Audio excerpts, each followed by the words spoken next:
वलयादितया सविनियोगमः वर्गो प्रकोष्ठो वलयायस्य चत्वारो भगवद्भक्ता चतुर्पुरुषात् रूप तथा ततः क्रिया ततः साधका हस्तरूपा तेषां शोभा भगवतः चतुर्मूर्ति ज्ञाने भवति वलयाः तज्ज्ञानात्मका ये तत्र च न प्रतिष्ठिता तदा न कोऽपि पुरुषार्थसिद्धेरिति पुरुषार्थसिद्ध्यर्थं वलयोपयोगः गरुडो हि कालात्मा स भगवत्पराक्रमणेन प्रतिरुद्ध अनन्तः भक्तानपि भक्ते विशेषेण तायां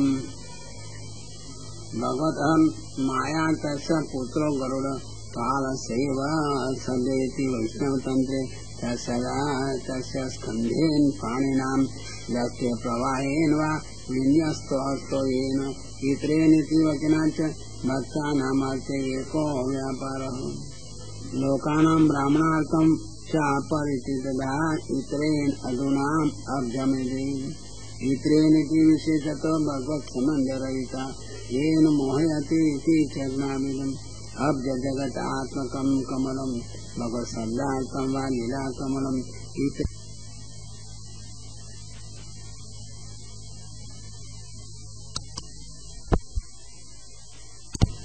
अब्जमिति इतरेनिति विशेषेण भगवन्तं सम्बन्धरहिता मोहयति इति अब्ज जगदात्मकं कमलं भगवत्सद्धार्थं वा लीलाकमलम् इतरेण सम्पयति कुण्डलादिकतया सविनियोगमः विद्युत्क्षिपतमकरकुण्डलमण्डलां गण्डस्थलसातो मुखं मणिमत किरीटलो लौदण्डं खण्डविवरणेन हरतापपराग हारेण कन्दरगतेन च कौस्तुभेन 41 श्लोक विद्युतोत्तममपि क्षिपन्ति मकराकृते कुण्डले तयोर्मण्डितम् आरतीति यद्गण्डस्थलम् उग्रनासिकः च सार्धयुक्तं मुखमस्ति मणियुक्तं किरीटमयसेति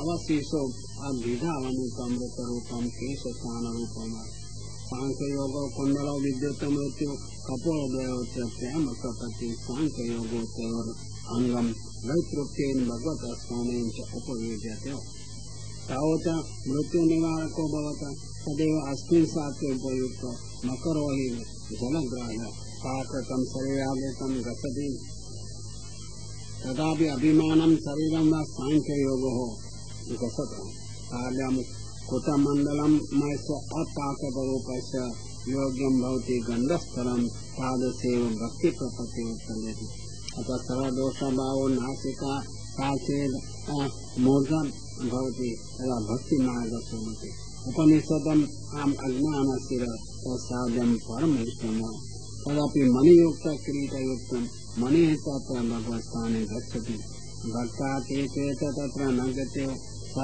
सत्यलोकस्य शोभेव न स्यात् अतो मणिमत्त किरीटं यन्मस्तकेन स्थापयति तेन भक्ता तत्र प्रतिष्ठिता भवन्ति हारस्य प्रयोजनं लौदण्ड अखण्डविवरणेन हरतापपरागहारेणेति लौदण्डस्य चत्वारः तेषां खण्डं समूहं तस्य विवरेण मध्ये हरता हरतीति हरण मनोहरणेन त्रैलोक्यशोभां वा हरत उपलक्षणेन तृतीया मुक्ताहारयुक्ता सर्वे हारायेति इति सर्वसङ्घात हरन्ति तेषां समूहार ते च अस्मिन् ब्रह्माण्डे पराग परं ब्रह्मणम् आयुः तदपि अन्यमूल्यमेषां ब्रह्मम् उत्पत्ति क्षणम् आरभ्य तद समाप्ति पर्यन्तं ब्रह्माण्डान्तरेण कुत पुण्यपूजा च परागः परागेति पाठे अस्मिन्नेव ब्रह्माण्डे प्रोक्तन्यायेन परागमायुर्हरतीति पराग ते च हारः आयति ते भगवता महता प्रयत्नेन संरक्षितः तेभ्य परितो लौदण्ड असत्य प्रतिकारदोष निवृत्त्यर्थं पुनः विवरे स्थापिता दोषां दण्डत्वं बाधकत्वेन च समागतानां पठनार्थं न तु रक्षणार्थम् एवं हार विनियोगम् उक्त्वा कस्तूभविनियोगमः कन्द्रा कण्ठ काशिरो धारयतीति सुखधारकस्य तद्गतेन कौस्तुभेन उपलक्षितः कौ पृथिव्या स्तोतेन भ्रान्ति इति ये भगवद्भक्तः मुक्तः चैत्रस्य तत्त्वात्मकः तेषां समूह कौस्तुभं तेन च आनन्दधारकनेन योजितः। कौस्तुभं चेत् भगवता न स्थापयेत भक्तानां ब्रह्मानन्दो न स्यात्। चकारात् अन्यदपि कंठभरणं लक्ष्यते। गोपिकादि तत्त्वरूपं यथा स्थितं चकारात् तद् वक्षस्थले अपि कौस्तुभस्य स्थितिर्वा बोध्यते। तदा गोपिकादीनाम् अन्येषां वा भक्तानां जगत्प्रकाशकत्वं सिद्ध्यति। एवम् आभरणादीनां च विनियोगम् उक्त्वा अङ्गगतसौन्दर्यं यस्य च महात्मस्य च विनियोगमः अत्र उपसृष्टः इति। अत्र उपसृष्टामिति च अस्मितम् एवं मन्दिराय स्वानां जिष्णुया विरचितं बद्धसौष्ठवाद्यो मह्यं भवस्य भवतां भजतां अङ्गं नियमो निरीक्ष्य विकृतदशो मुदाकै। इन्दिराद्या स्मितं सौन्दर्यं गर्व अतोपसृष्टं वत्स एव स्तनया अनर्थं भगवत् सौन्दर्य लेश प्राप्त्यर्थं स्थापितम् इति समाप्य सूचितम्। हस्तेन दर्शय इति च त्रैलोक्य सौन्दर्यं च अत्र उपसृष्टम्। चकारात् ब्रह्माण्डात् परभूतम् अपि स्वानां भक्तानां निश्चयात्मिका च या बुद्ध्या च अभिस्वर्णेन रचितं ध्यानादीनां परिकल्पितं सौन्दर्यं जनितगर्वश्च उपसृष्टम्।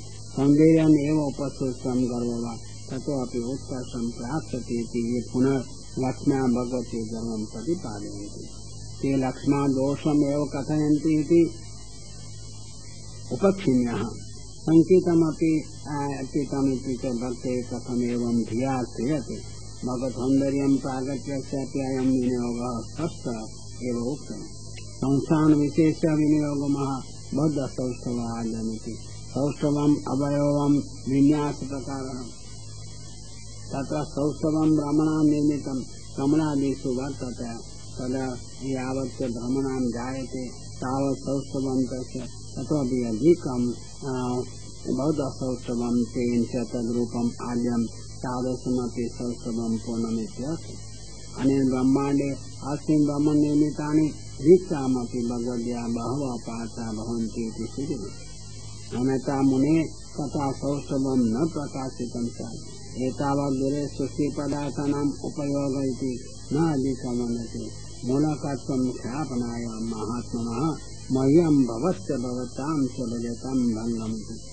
मह्यमिति स्वस्यार्थे चतुर्थी भगवत्स्वरूपस्य च स्वफलत्वं साधिका। राजस तामस सात्विकानाम् अधिदैविकादि भेद भिन्नानां सर्वेषाम् एव भजनीयम् अङ्गं भजनीयम् इति च वा पाठस्तु स्पष्टम्। सर्वेषां भजनीयरूपं प्रागत्यं सर्व एव ईश्वरवाद निरान्यवस्था। अन्यथा प्राप्त महाफलानां कथं भजनीया स्यात्। मोक्षोपयोगी पदार्थस्य एते न भवति। नित्यं च ब्रह्मादीनां भगवद्भजनम् अथवा मतान्तर व्यावत्यार्थम् एव भगवत् प्रागत्यमिति सर्वेषां भगवद्भजनं सूचयति। तेन शङ्कादेव भगवन्तं दृष्ट्वा तथा तं ज्ञातवन्तेति निरीक्षेणाम् एनान्यमूलिति उक्तम्। सर्वविशेषात् एकं दृष्टो कुरिता इति नमनं कृतवन्तः। नमनेन प्राप्तं दोषं वारयति न वितृप्तदर्शयति। न विशेषेण तृप्तादर्शयेषां नमस्कारस्य दर्शनं प्रतिबन्धकत्वात् बाह्यकेषां न दर्शयति नमस्कारो ज्ञाते।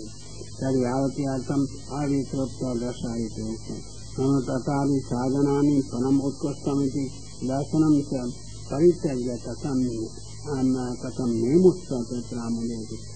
सकलदर्शनेन एवं पूर्णानन्द गङ्गायां गत इव निमग्नम् अतो मुदेव नेमुः। मुदेव हि ते नामितानां पूर्णानन्द चरणयो पतिता इति अर्थः। तथापि दृष्टि न तृप्यति तेषां तुष्टत्वं न वर्तते।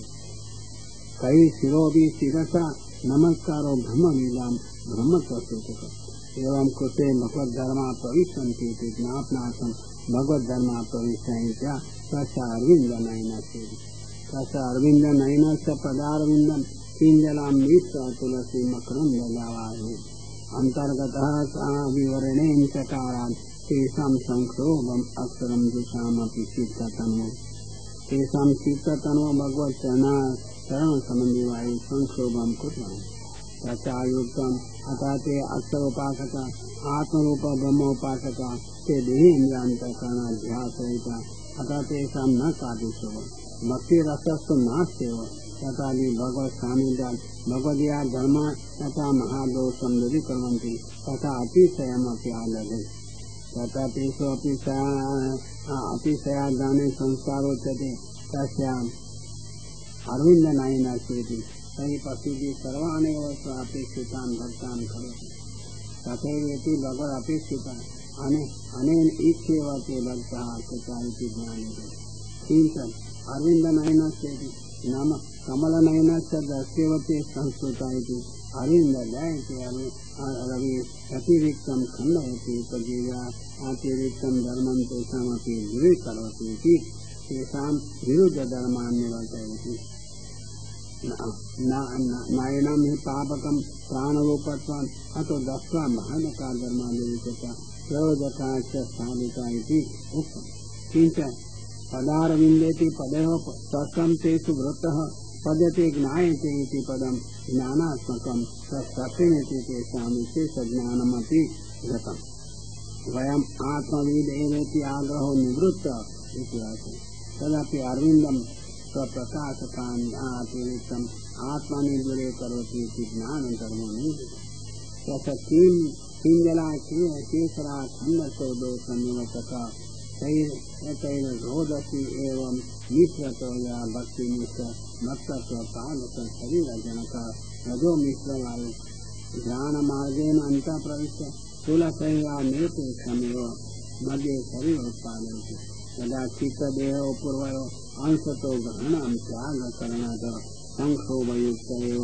गन्धस्य हि द्वारं नास्ति अतः तत्र गन्धस्य प्रतिबन्धो न जातो अयं च गन्ध आदिदैकैति शब्द प्रयोग तेषां सर्वेषामेव साधनस्य चैतन्यत्वात् अतएव चतुः सनोऽपि प्रह्लादो भक्तो जातः यज विजय गता भक्ति चतुर्षु स्थापितेषु ज्ञानं च ते संकार्यं दत्तमिति तथा भक्ते प्रणमं कृतवन्तः इत्येवाइति एवा अमुष्यवदना स्थित पद्मकोशम् उद्दीक्ष्य सुन्दर राधकोन्दरहासं लब्धाशीष पुनर्वेक्ष तदीयं महेन्द्रद्वन्द्वं नकारुणमणि त्रयणं निदधुः श्लोक 44 ते चत्वारोऽपि वै निश्चयेन भक्त्या व्याकुलिता भगवदीयां द्वयं निदधुः भक्ति ही भगवत संबंध सर्वत्र प्रापयितुं सत्रदेव स्वयं देहेन्द्रादि शुभयति तथा ज्ञानादीनां न निवृत्ति अन्योन्यं विरोधात् न समाधानं अतः केवलं सर्वसमाधान कर्तुं भगवस्य नाविन्द अद्वन्द्वं निदधति ज्ञानात् पुरं तेषाम् अनिवृत्तो हेतुमः अमुष्यति तस्य लक्ष्यत्वमुत्सादितवतः वदनम् एव वासितं पद्मकोशं नीलकमलमुकुल उद्दीक्ष लब्धा आशिषो भूत्वा अनुरागदर्शिं प्राप्य पुनरवेक्ष बहुधा नमस्कार बहुधा मुखदर्शनं महासंज्ञानं च स्वरूपसौन्दर्यं च अन्तःकरणदर्शिं च वशीचकारात् जीवस्तु तदुभयम् अनुरोधि पर्याये तेन तयो समाधानं कृतवान् तथापि तद्वयं न समाहितम् एकदा समाधानाभावात् एकोपद्रवात् शीघ्रम् असित पद्मकोशमिति भूतोपमा देशान्तरेण तालुसकमलं सम्भवति ऊर्ध्ववीक्षणेन नयन